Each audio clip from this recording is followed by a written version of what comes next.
Minasan konbanwa. This is Luke from Tokyo One. Thanks for joining us tonight. Tonight is the very first Tokyo One After Dark special. And as you can see, we're going to be, beer's going to be part of that After Dark special. And basically what we're going to be doing tonight is we're going to be doing a bit of a tasting of all these awesome Japanese beers. Some of them I have tasted, some of them I haven't. I think you've tasted some of them. Probably a lot you haven't tasted. Yeah. There's definitely a few here, Boomer, that I haven't had, so keen to wrap the choppers around them. Excellent. And I've got, I've asked my best mate John to come along. So I've known John for 27 years overall, but we haven't been drinking for the last 27 years. We're not that old. But I have asked him to come along tonight just to taste them with me. Get his thoughts on them. And what we're going to do is we're actually going to do a bit of a rating when we try each individual beer, and we'll go from 1 being the worst, 10 being the nicest, and hopefully you guys get some insights as well, because we'll throw out some insights, some fun facts. We actually got a little bit of a quiz on one of them as well. Okay. So we'll do that too. Let's get in it. Let's try our first beer. All right, Boomer, what do we go with first? Okay, so first of all, we're going to be going with the Orion Okinawa Craft The Draft. So this beer is pretty much what it is brewed, pretty much where it says from Okinawa. So let's crack it open. But first of all, we'll I know where you've seen these type of glasses before. Yeah, what's going on with these glasses? So these ones are in Japan. Basically, when quite a few people gather for a bit of a drinking session, whether it's at home or even at an izakaya, which is basically just like a Japanese pub where you can have drinks and eat and stuff like that. Basically, you can they'll give you these glasses as an option, and it's a sort of a good, better way to share the beer. All right, so kanpai. Let's try this first one, the Orion Okinawa Draft, The Draft.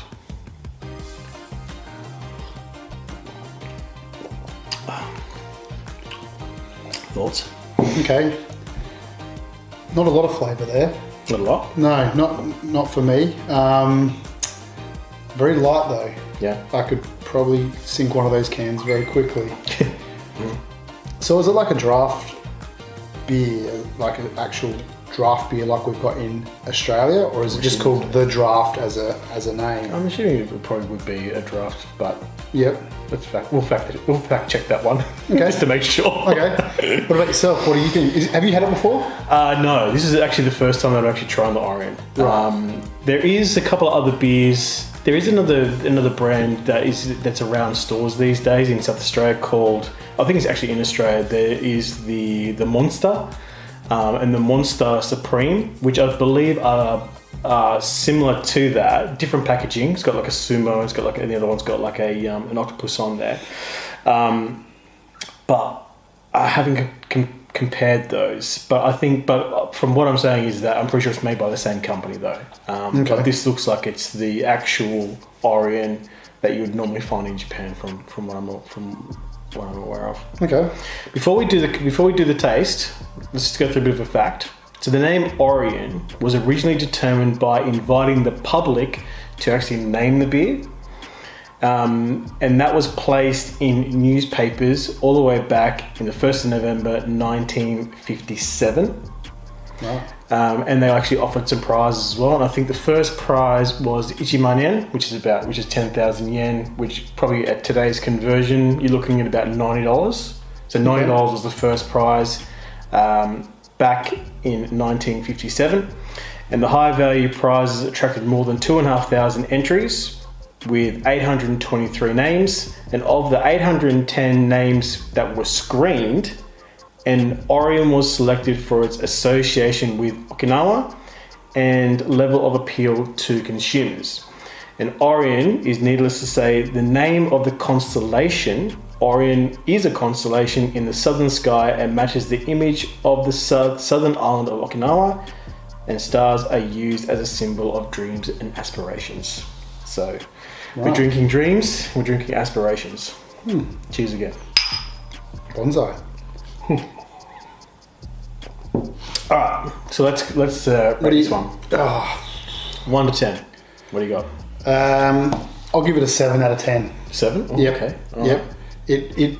It's nice. Nothing wrong with it. Easy to drink. Could have it with any food. Yep. Didn't wow me, but overall solid drop. Okay. Cool. I would go. I'm going to go with the 6.5. Ooh, you love your 0.5. No, You love your 0.5. bit of context there. So when we sort of watch movies, usually we do it out of 5 stars, and I am quite renowned for doing the half stars. So yes, 6.5. You've got enough numbers to play with. Why do you need the 0.5? So 6.5 for me. I think, to be honest with you, I think this is a really good summer beer, which is probably why it's great for Okinawa, because it's just hot and what's the other word I'm after? Humid. That's the one. Yeah, that's what I was after. So I'll go 6.5 for that one. Excellent. Cool. All right, let's try the next beer. This one we're going to try is the Sapporo Black, 650ml, big boy. It caught my eye as soon as I come over. Saw that big boy, never had it before. Got to have it. All right, well, I myself have actually never tried the Sapporo Black yet. So I am keen to try this one and see how it goes. Have you tried it? I've never had it, but how many different types of beer does Sapporo have? Like what's... Well, in Australia, there's only 2 options, I think, which is just the standard Sapporo, which we'll try a bit later, by the way, and also the Sapporo Black as well. But in Japan, there is countless amounts of versions of Sapporo. Okay. So there's heaps of them. So, but that's the thing, right? It would be really great if we can get more of those variations coming across here, but we'll see how it goes. Actually, I do have a quick fun fact for you, but let's just crack it open first and let's get into it. Oh. There we go. She's a solid can, this one. Yeah, you're not mucking about with that, are you? And usually a bit of a culture thing here. Usually, if you're the host of the party, pretty sure that it's a really bad pour. Apologies. You give them a lot of head. It's an after dark special. Is that what you get now? Well, usually, like when you're the host, I think you're supposed to like pour the other person drinks. It's just a nice sort of custom to do that. So yeah, right. So let that one fizzle. So actually, what I was going to say. So while we let the head go down a bit. Interesting fact. So the Sapporo Black, this one here, is actually made in South Australia. Ah, okay. So all of the Sapporo beers and also the Ebisu beer is, from my understanding, is brewed here in South Australia. It's brewed through Cooper's Brewery. They have the license to be able to brew the Sapporo Black, the normal Sapporo, and also the Ebisu. Okay. So that's a really good connection there with Japan and South Australia with Sapporo. Again, hopefully, what I'm sort of hoping is that Coopers will continue to do more variations of the Sapporo like there is in Japan. Okay, no. Kanpai. Cheers.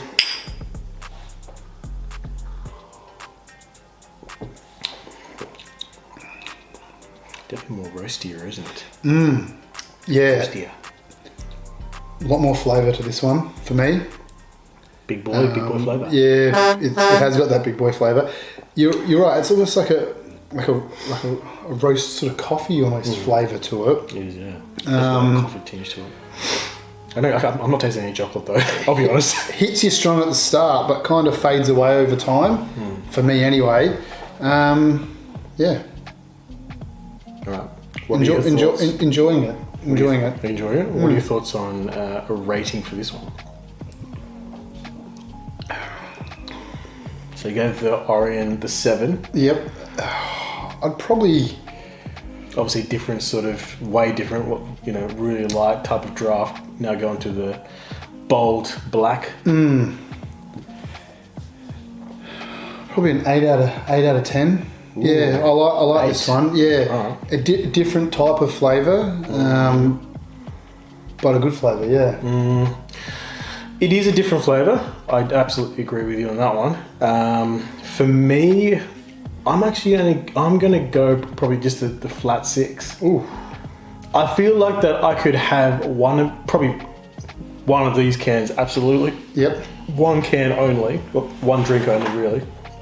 And then I think it'd be enough. I couldn't do a full session on black. Yep. Sapporo Black. Yeah. So I'll probably say one and done. One and done. Yeah, yep. I'll go one and done. Okay. Sapporo Black. So 6 for me. 8 for me. Cool. All right. Let's do the next one. For us now, Boomer. Okay, so the next one that we've got is the Niigata Beer. Now, this is a craft beer, this one.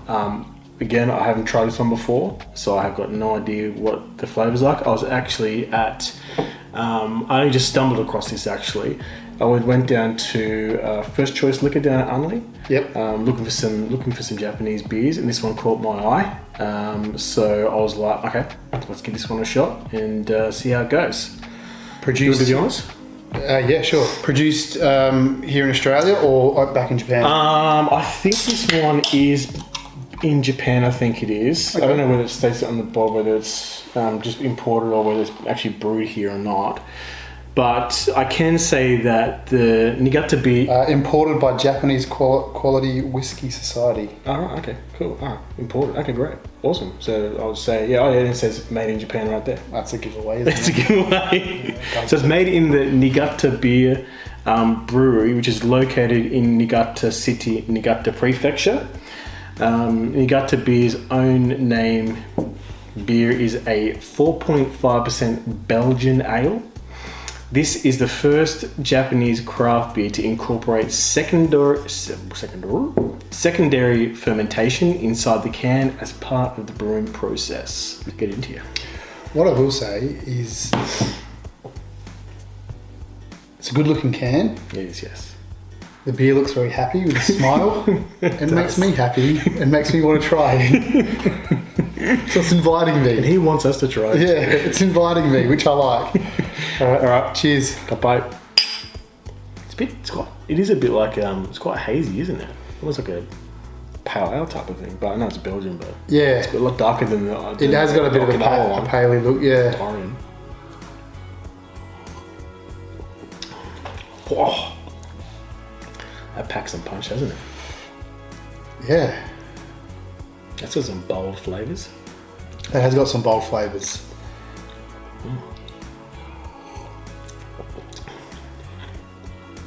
Wow, that's different. I'm getting a bit of a fruity sort of flavour. Yeah, fruity. It's almost like a toasted fruit. Charred fruit. He's sounding all beery. He's quite like I'm some super connoisseur. Yeah, you're not wrong with charred. Yeah. What are you rating it? So again, I'm probably thinking about it from a perspective of how many could I have a session on this? How many could I go? But it's a nice flavour. It's not bad. Like I'm not enjoying it. But I think I could probably only go a couple, I reckon. Probably 2 or 3 as a max. Okay. So yeah, I'll probably go with 6 again. Same with this. I know it sounds a bit weird because I said I could only have one of those. But I'm like, I feel like I could probably have more. I probably could actually, if I give this probably deserves a 6.5 to go above the Sapporo, which means I have to push the Orion up to probably a 7. I reckon. Because I'm actually enjoying the Orion more than I actually enjoy that. So yep. I might have to do a bit of a reshuffle with my ratings and do that. The Orion as a 7. So the Orion's up. The Orion's gone up a half star, half point. I'll give this a 6.5 because I'll prefer to drink that than the black. So okay. I'll go 6.5 for this one. Right. Okay. You said 5 out of 10. 5? Yeah. Didn't land for me. Yeah, okay. Yeah. Bit too fruity, and I liked the use of the word charred. because it did have that charred taste to it. It does, doesn't it? So, I mean, could I drink a couple more? Yeah, I probably could if someone was offering. But definitely not a go-to for me. So yeah, I'm going to give it a 5. 5. All right. Cool. All right. Well, I thought that because this is a Niigata beer, and I did buy some. I bought some Japanese snacks along because usually when in Japan they do like to have beer snacks while drinking beer, and this is the number 1 rice snack in Japan. What's it called? I think it's called Kamera no Kaki no Tane, which is an FYI, I'm not getting paid for this sponsor, but if you want to sponsor me, please let me know. Happy to be sponsored. But these rice snacks is the best-selling rice snacks in Japan. It's a healthy snack with great taste, combines premium rice crackers with roasted peanuts. So yeah. Let's crack them open. Apparently it's good to go with. And I think, well actually look, to be honest with you, I have actually had this before. So it's not something that I haven't tasted before, I have. And by the way, the Japanese, they like to, I know the Japanese normally will not open packets this way. And usually they over-engineer it too much to the point where you actually literally can't. Right. So they always make it so that you tear open the top part just like this. And then pour. The old tear and pour technique. The old tear and pour. So yeah, give it a shot. Let's just have a bit of a refill. I'm not even give it a 5, but let's have a bit of a quick refill. It should have a bit of a kick to it. Not bad. Snacks are better than the beer.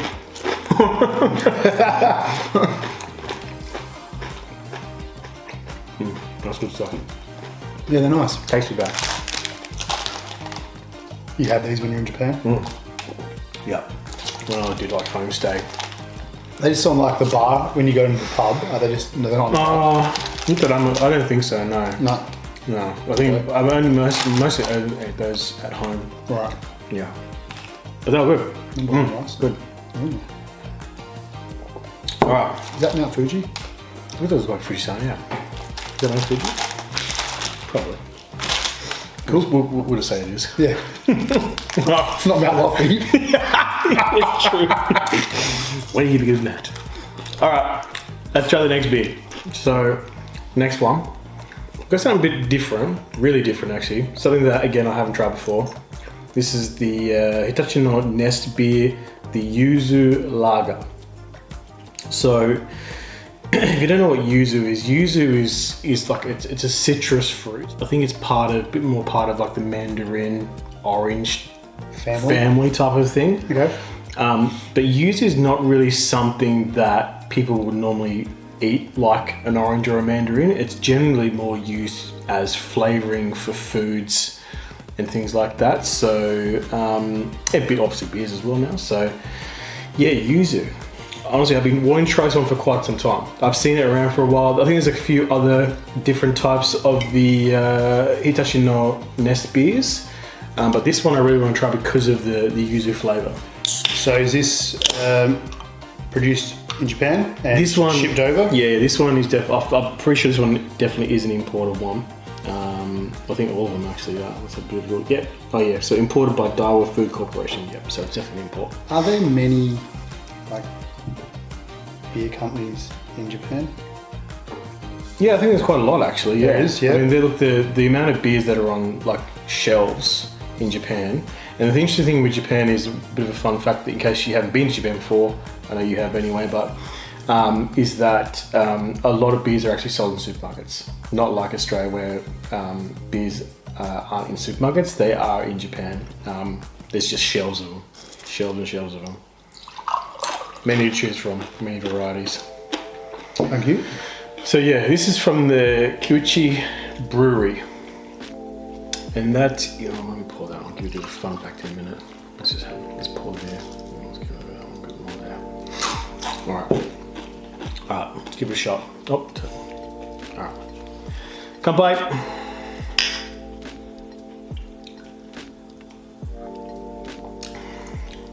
Ooh. Hello, citrus. Very citrusy. Well, I generally like yuzu. There's like a product called ponzu, which is a combination of usually soy sauce and yuzu. So can you get it in a nice. juice? You can. Right. It's super expensive though. Super. Right. Like you can get a juice, probably about a 1 litre juice. It'll cost you about $65. Australian. Yeah. 65 Australian dollars. Jeez. It's expensive stuff. Oh, so citrusy. I'm digging it. Yeah, I don't mind it. I actually like it as well. Yeah. Yeah, I'm digging it. It's not too bad.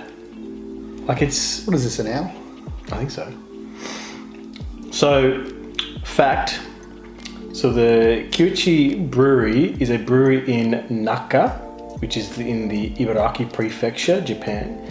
It was established in 1823 by village headman Koichi Gihe as a sake and shochu producer. So obviously you know what sake is. Yep. Shochu is basically a distilled rice. It can be distilled with rice and I think as well as barley, potato I think as well. And basically it's a clear alcohol. And it is about 25%. Yeah. So it's kind of like you got your sake, which is about 10 to 15%. Your shochu, which is about 25% on average, and then you got your sort of like your vodkas that are obviously a bit more into your 40s and stuff like that. So it's kind of that mid-range, and you can have shochu with pretty much I think any real flavors. You can have it in like iced tea. I think you can have it in with juices. Quite a lot of different flavors. Well, I've actually never really tasted anything like this before in a beer. Having said that, I'm really liking it. I'm enjoying it. It's gone straight to the top. Yeah. 9 out of 10. 9? Bang. Jesus. All right. What itself? Oh yeah. I'm going to agree with you on that one. I reckon. You got the 9 as well. I'm going to go the 9. It's really good. I'm surprised. I didn't expect it to taste actually this nice. It's really, really good. It's good, isn't it? Yeah, I like it. Summertime. Oh, I could easily have. It's funny because there's definitely like a lot of citrus flavour there. Having said that, I'm not finding it overbearing. Yeah, it's not. Like it's just like a nice amount. You still got that lager flavour, which I personally like myself, the lager flavours. Even though I gave that only a 7, the Orion a 7. But you really love the lager, don't you? But this one, yeah, it's really, really good. Like I said, I'll be happy with the 9 as well. You going the 9? Yeah, solid 9. Solid 9s. Ooh, look out. Yeah, solid 9. That little owl. Yeah, little owl, huge amounts of flavour.